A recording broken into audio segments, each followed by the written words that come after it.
뭐 무인 카페니 뭐 이렇게 뭐 무슨 스터디 카페니 뭔가 이렇게 창업하려고 하면은 그냥 뭐 돈 얼마만 있으면 되는 거 아니야 이렇게 단순하게 생각하십니다. 근데 이게 지금 이런 쪽에 창업하시는 것도 그렇게 단순한 그게 아닙니다. 그러니까 뭐 그냥 뭐 매물 구해서 인테리어 하면 되는 거 아니야 이런 식으로 얘기하시는데 만약에 그렇게 어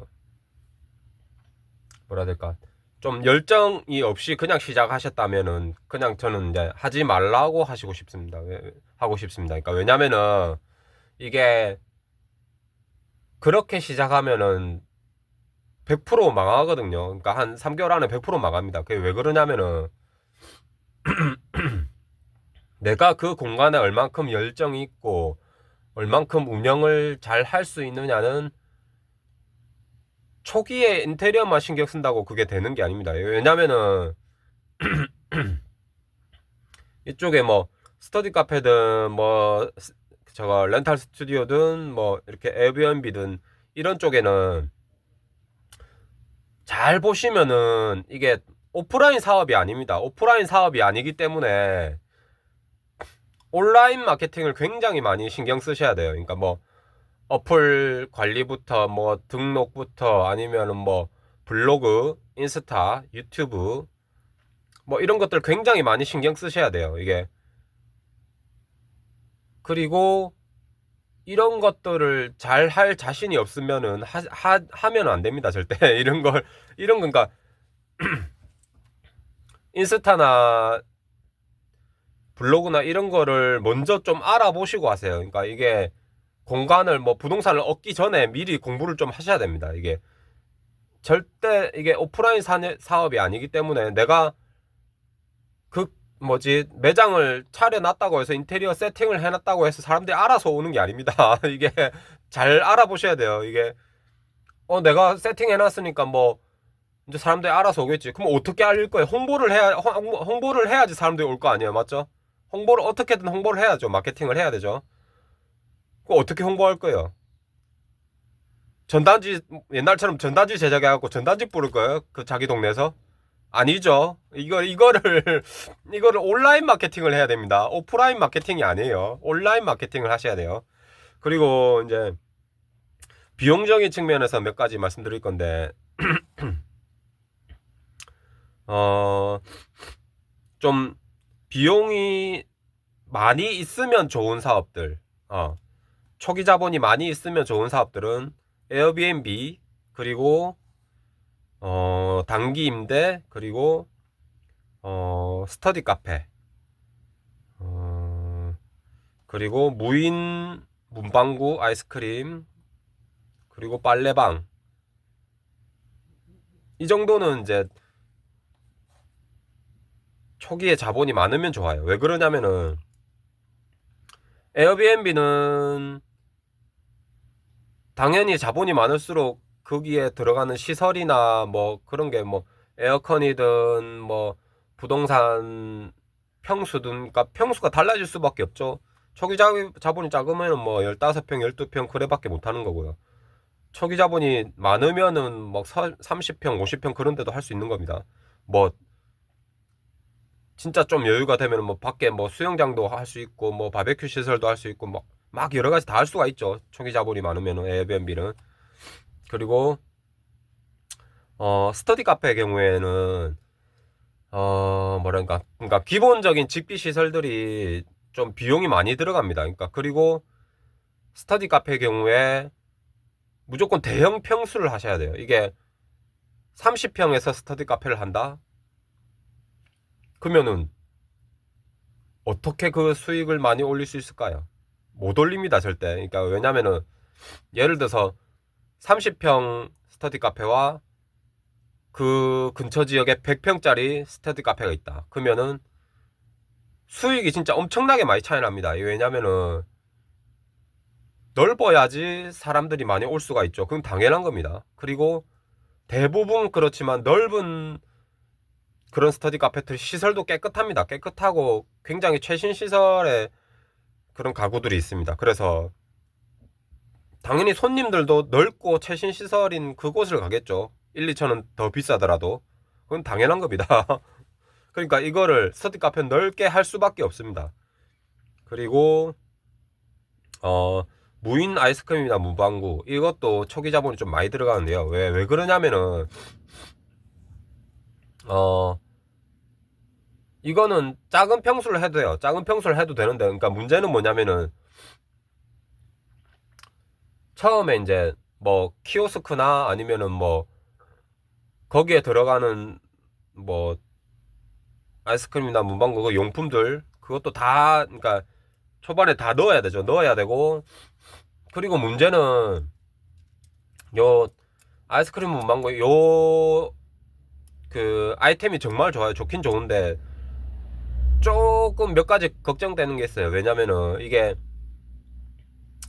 문방구 이쪽은 거의 다 초등학교 앞에 해야 됩니다. 초등학교 앞에 해야 되는데 경쟁이 굉장히 심합니다. 이게 경쟁이 굉장히 심하기 때문에 근처에 찾아보시면 초등학교 앞에는 다 한 개씩 있습니다. 아이스크림 문방구 요게 다 한 개씩 있어요.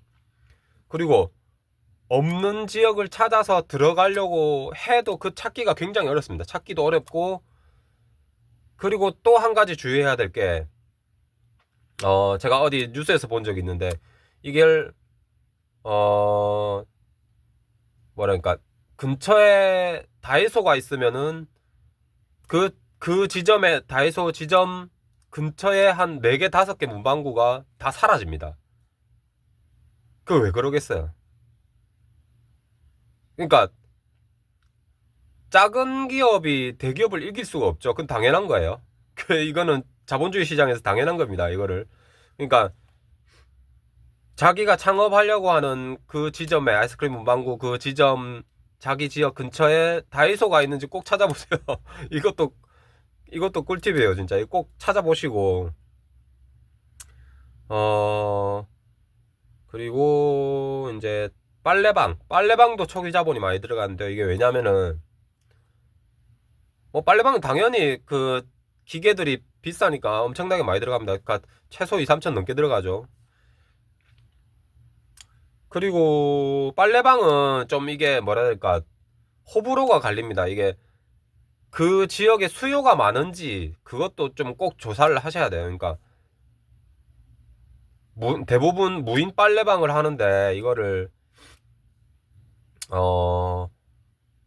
어떤 지역에 가보시면 또 잘 이용을 안 하시는 분들이 많아요. 그러니까 뭐 예를 들어서 뭐 대부분 그 주변 가구들이 이제 뭐랄까 요즘에 거의 다 이제 세탁기나 건조기가 있죠. 아파트나 이런 데는 다 거의 다 있죠. 그러니까 이게 그런 것들이 잘 없을 만한 그런 지역을 잘 고르셔야 돼요. 빨래방도. 그러니까 그런 것도 알고 계셔야 되고 얼만큼 어 그 지역에 인구가 사는지 젊은 층이 얼만큼 있는지 뭐 이렇게 중년층이 얼만큼 있는지 그런 것도 다 계산하셔야 됩니다. 계산하셔야 되고 그리고 비교적 비용이 적은 곳들 비용이 적은 것들은 단기 임대, 파티룸, 그리고 스튜디오, 그리고 소규모 모임이나 회의실 뭐 이 정도 있고요. 그리고 무인으로 운영하는 카페나 과일 뭐 이런 애견용품 뭐 이런 쪽에는 좀 비용이 많이 들어가진 않는데요. 이게 왜 그러냐면은 단기 임대는 뭐 이렇게 월세로 해가지고 구할 수는 있어요. 구할 수도 있고 그리고 스튜디오도 뭐 어느 정도 조금 장비만 있으면 할 수는 있습니다. 그러니까 스튜디오도 굉장히 종류가 많습니다. 그러니까 뭐 셀프 스튜디오라고 해서 뭐 고객들이 와가지고 장비를 이용할 수 있는 그런 것도 있고요. 그냥 스튜디오는 이제 고객들이 찾아오면은 이제 운영자가 사진을 찍어주는 거고요. 그리고 렌탈 스튜디오는 고객이 왔을 때 그 공간만 이용을 하게 하는 겁니다. 장비를 이용하지 않고 장비는 자기들이 가져와야 돼요. 그러니까 뭔지 아시겠죠? 그러니까 이런 거를 그거 말고도 굉장히 많아요, 종류가.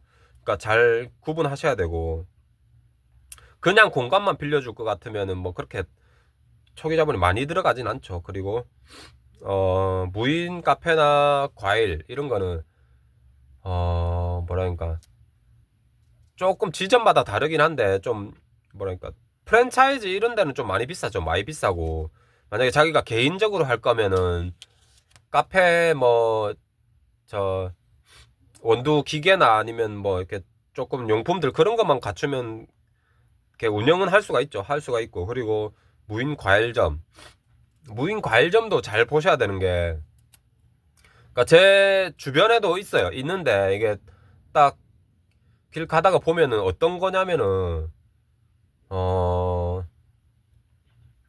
세팅을 해놓고 문을 일단 열어놓고 과게 이제 과일이 예쁘게 이렇게 DP를 해놓습니다. 예쁘게 DP를 해놓으면은 사람들이 와가지고 뭐 키오스크 해가지고 사가는 그런 형태로 돼 있긴 한데 근데 문제가 뭐냐면은 좀 나이 드신 분이나 이렇게 할머님들 오시면은 키오스크 사용을 못 합니다.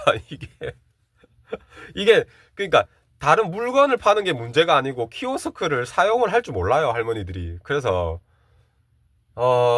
뭐 DP 아무리 예쁘게 하고 뭐 인테리어 예쁘게 해도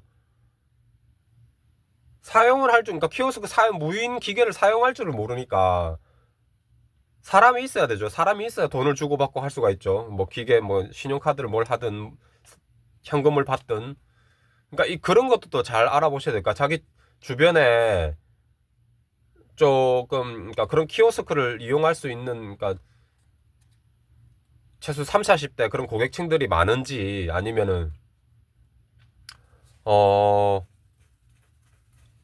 아니면 그런 방법도 있어요. 그러니까 완전히 무인으로 안 하고 그러니까 특정 시간만 고객들이 자주 오는 시간 있잖아요. 뭐 예를 들어서 뭐 오후 4시부터 뭐 한 7시까지 그러니까 그런 시간만 좀 알바를 한 명을 쓰든지 아니면은 어 그냥 100% 무인으로 하고 싶으면 그걸 생각을 잘 하셔야 됩니다. 그러니까 그리고 이제 무인 과일점이 조금 걱정이 되는 건 뭐냐면은 이게 도난 그게 조금 많이 그게 있어요. 그러니까 사람들이 물건을 가져가는 게 뭐 아무리 CCTV 달고 해놔도 가져갑니다. 이게 왜냐면은 먹는 거기 때문에 사람 먹는 거는 좀 뭐 어떻게 본능적으로 욕심이 나죠. 그러니까 먹는 거는 그러니까 뭐냐면은 더군다나 이제 과일들이 딱 뭔가 손으로 딱 들고 가기 좋잖아요. 귤이랑 뭐 감이나 그런 걸 손으로 딱 한두 개 들고 가기가 좋잖아요. 그러니까 이런 걸 도난 이런 걸 굉장히 신경 쓰셔야 됩니다. 근데 그런 거 뭐 한두 개 이렇게 들고 갔다고 막 신고하고 그러면 또 소문이 뭐 또 안 좋게 나고 뭐 그러니까 이게 더 그러니까